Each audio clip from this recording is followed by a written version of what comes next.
Global जो खबर है यूएस की तरफ से आती हुई दिख रही है। यहाँ पर ट्रम्प साहब ने फार्मा सेक्टर पर एक बड़ा वार किया है। 100% का जो है उन्होंने टैरिफ लगाने की बात कही है। 1 अक्टूबर से ये लागू हो जाएंगे। ये जो टैरिफ है वो ब्रांडेड दवाओं पर लगने वाली है। जो वो दवाएं जो इंडिया से अमेरिका में एक्सपोर्ट की जाती हैं, उन सारी दवाओं पे जो ब्रांडेड दवाएं हैं उन पर करीब 100% तक के टैरिफ की बात की गई। इसके अलावा हैवी ड्यूटी ट्रक्स जो हैं, जैसे कि टाटा मोटर्स की बात कर लें हम यहाँ पर, या फिर महिंद्रा की बात करें, ये जो कंपनियां हैं ये हैवी ड्यूटी ट्रक्स बनाती हैं जो कि इंडिया से यूएस में भी एक्सपोर्ट की जाती है। उस पर भी करीब 25% के टैरिफ की बात की गई है। ये सारा न्यूज फ्लो आज के दिन पर हमें देखने को मिल रहा है, जिसकी वजह से कहीं ना कहीं जो इंडाइसेस हैं उनको भी नीचे की तरफ ड्रैग करते हुए दिख रहे हैं।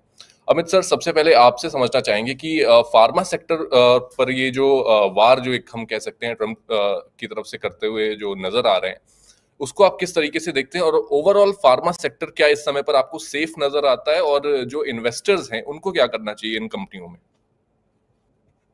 जी। सो अंकित, मैं फार्मा सेक्टर पे we have not been hmm. Bullish quite right. Some now. एक समय था आज से कुछ महीने पहले जब practically hmm. Every fund manager was very very bullish on pharma, particularly hmm. PDMO, और ये कुछ बजवर्ड्स बन गए थे कि ये वाली इंडस्ट्रीज में और इन कंपनीज में जो है वो बहुत बड़ी ग्रोथ होने वाली है। मगर हम हम्म। उसके बारे में जो है वो थोड़े स्केप्टिकल थे।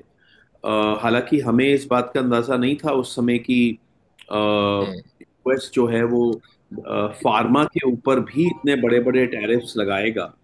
मगर मैं समझता हूँ कि जो ग्रोथ स्टोरी थी वो थोड़ी ओवर हाइप थी, थोड़ी ओवर एग्जैजरेटेड थी, और वो इन एनी केस उसको काफी हम्म। लंबे समय में पैन आउट होना था। और वहां पे हमें काफी इंटेंस कंपटीशन भी जो है हमारा है within Asia right. And even eastern Europe में।